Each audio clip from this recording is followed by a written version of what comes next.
As we know, most business cards are either put away or thrown away within the first 4 hours of being received. This is a business card notepad. It has 25 pages. It replicates 25 business cards. So as opposed to just giving your customer a business card, you give them a business card notepad, and they in turn are looking at your business card each and every day in their office, in their home, in their vehicle. I've been in business for over 30 years in the printing industry, and this is just a dynamite product.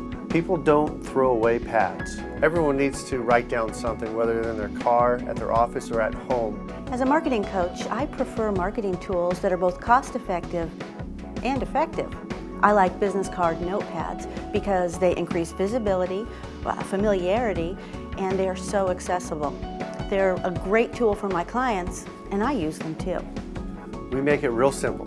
You give us your business card, we place it on top of the pad, and within 1 or 2 weeks, you'll be getting your pads back so you can go out and get more business. Let's face it, business cards aren't going to go away.